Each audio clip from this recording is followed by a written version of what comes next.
Српската поп-пејачка, еден од најдобрите вокали на Балканот, Марија Шерифовиќ, на 17 март ќе одржи концерт во Скопје. Во пресрет на концертот во Скопје се видовме да ни раскаже нешто повеќе за тоа. Марија, здраво. Ćao, ćao. Прв концерт во Скопје на 17 март. Имаш ли трема? Pa nemam. Ja nemam nikad tremu. Imam ono malo tremu pre nego treba da izađem na binu, ali ne.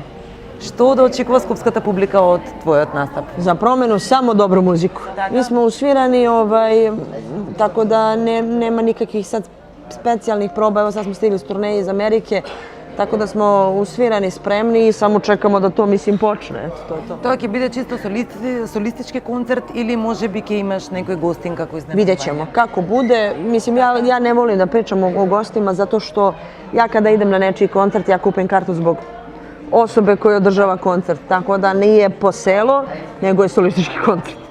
На 9 март е најавена промоцијата на твојата нова песна и спот "Ние то љубов".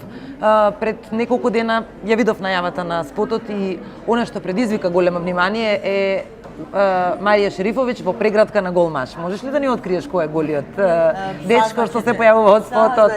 Saznaćete 9. marta. Eto, ne mogu da vam kažem sad ni vama ništa jer nismo nikome drugome ni govorili ništa o tome. Дел си од жирито на звездите на Грант. Колку е тешко да се суди правилно? Ne, mnogo je teško biti uopšte tamo, a nije teško da se sudi pravilno, zato što ja ne umem drugačije, mislim, ja šta mislim, ja to kažem i to je to. A zašto je teško da se bide tamo? A teško je zato što, mislim, svako hoće da peva danas i to je onako, zna da bude baš naporno.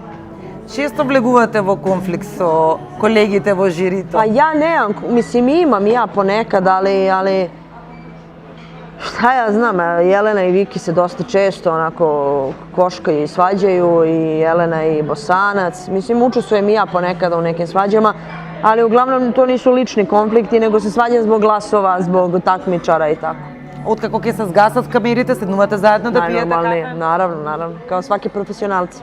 Потекнуваш од музичко семејство, твојата мајка е познат пејач. Што наследи од нејзи? Колку таа ти била идол низ сите овие години? Pa dobro, nasledila sam ono najbitnije, a to je glas i umeće da radim ovaj posao. Ona peva neku potpuno drugu muziku, ja eto sada pevam to što pevam.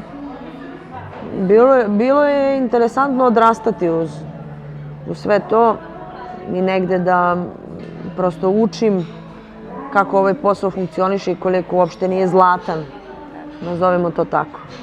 Ali u svakom slučaju je daleko lakše bilo funkcionisati u showbizu nakon svih stvari koje sam proživela zajedno sa svojom porodicom.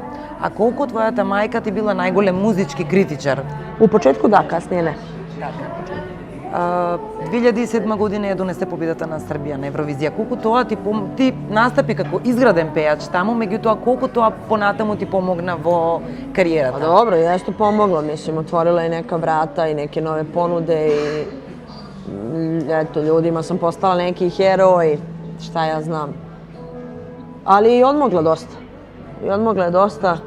Pa šta ja znam, postala sam identifikovana kao evrovizijski pevač.